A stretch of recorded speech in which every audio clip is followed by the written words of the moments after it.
Balik lagi di channel aku dan kali ini aku akan menceritakan sebuah cerita urban legend yang terkenal di masyarakat.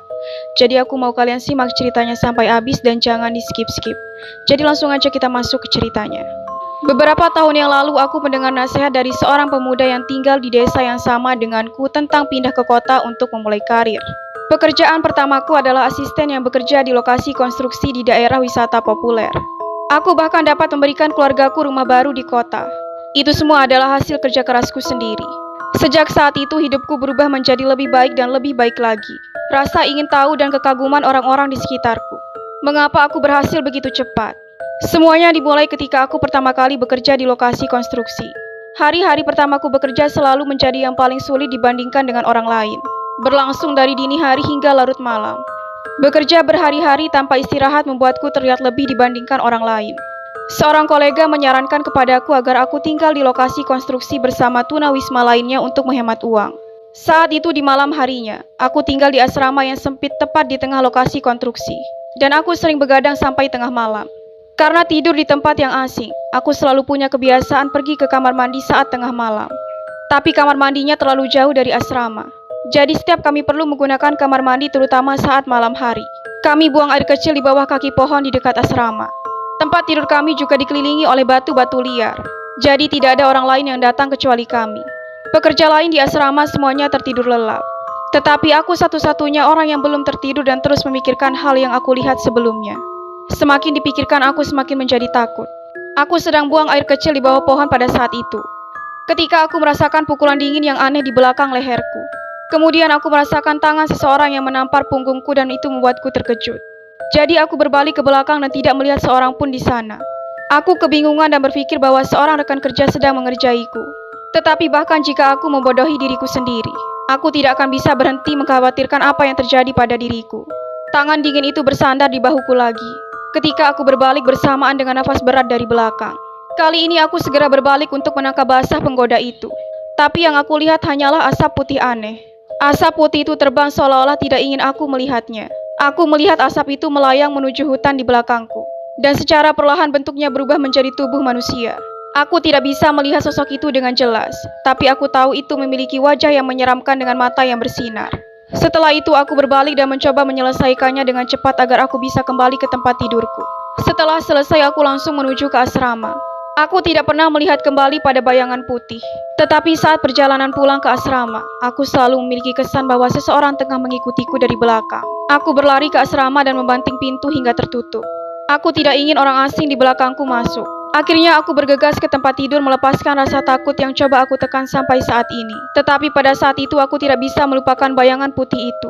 Keesokan paginya aku kembali ke lokasi konstruksi untuk bekerja. Masih memikirkan cerita aneh yang terjadi kepadaku. Para pekerja makan siang di lokasi konstruksi pada sore itu.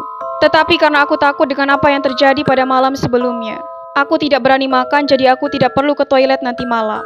Aku memutuskan untuk bersembunyi di belakang asrama, mengisi perutku dengan segelas air untuk memuaskan rasa laparku, sehingga aku bisa bekerja di sore hari. Meskipun begitu, aku tidak bisa berhenti memikirkan sosok aneh yang aku lihat.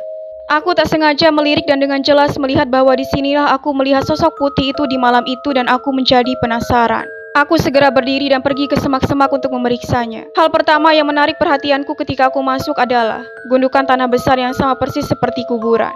Tidak ada prasasti atau dupa di sekitar makam ini. Hanya ada mangkuk dupa sederhana yang terbuat dari pasir dan tanah. Karena aku tahu ada sesuatu yang salah di sini, aku memutuskan untuk pergi sebelum aku mendapatkan masalah.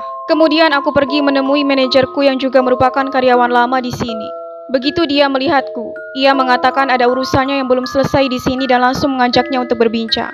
Ia tahu bahwa aku adalah karyawan baru di sini. Ia menjawab semua pertanyaanku dengan antusias. Bahkan ketika aku bertanya tentang kuburan di tepi hutan, dia terkejut pada awalnya ketika tahu bahwa aku mengetahui tentang makam itu. Dia mengatakan bahwa ketika pembangunannya baru saja dimulai, penduduk setempat menemukan peti mati kuno. Ketika semua orang melihat ini, mereka mengadakan sebuah upacara, di mana mereka meminta izin untuk memindahkan peti mati itu ke tepi hutan, kemudian menguburnya dan juga memujanya. Ketika aku mendengar tentang kejadian itu, aku menjadi khawatir dan bertanya kepada manajer, di mana aku bisa menggunakan kamar kecil tanpa mengganggu almarhum. Kemudian manajer berjalan ke belakang dan mengatakan bahwa toilet ada di sana dan kamu bisa mandi dengan tenang. Setelah itu manajer melanjutkan pekerjaannya dan tak pernah menyebutkan peti mati lagi. Sejak saat itu, Baik pagi hari ataupun malam hari, aku selalu berjalan jauh untuk menggunakan kamar mandi. Kami akan libur di akhir pekan dan kami dapat melakukan perjalanan pulang ke kampung halaman untuk beberapa hari. Tetapi karena kampung halamanku jauh dan aku tidak punya saudara di dekat sini, jadi aku memutuskan untuk tinggal di asrama.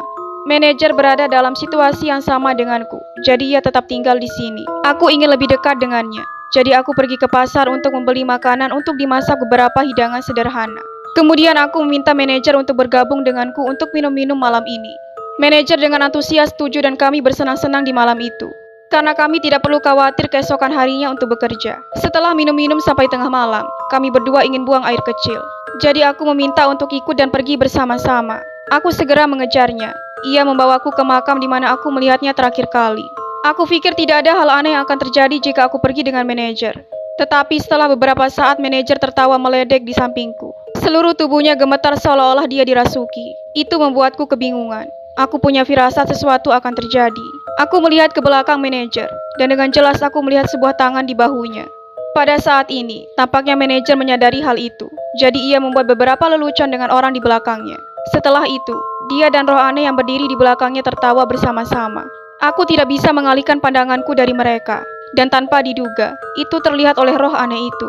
Mereka merubah topik pembicaraan dan mendekatiku. Aku bisa merasakan roh itu tengah berdiri di belakangku dan menatapku. Tapi aku bertingkah seolah-olah aku tidak tahu bahwa dia ada di sana. Ketika manajer melihat wajahku yang berubah warna, dia berkata, "Hei, kamu mabuk," lalu menunjuk asrama dan memintaku untuk mengikutinya kembali ke sana. Saat aku berjalan, aku menatap kembali ke roh itu. Aku bisa melihat dengan jelas bahwa ia tidak pergi dan masih menatapku di sana.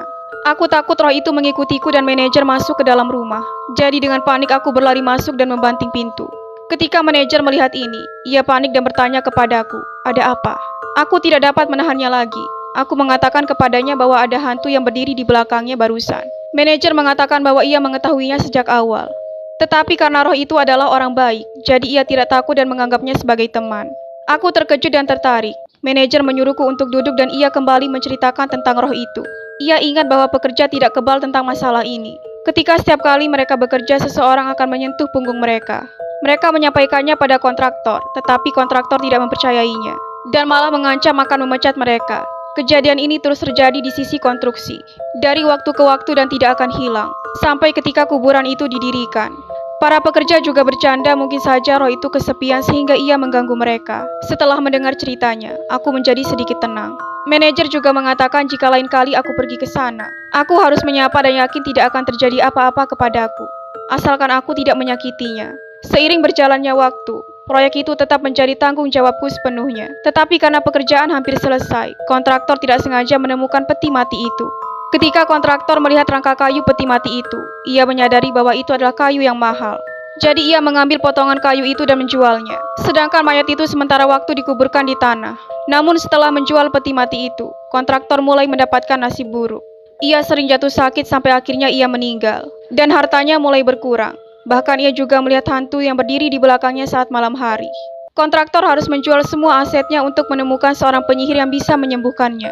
Aku menyadari bahwa jiwa itu memang hanya ingin mengenalku.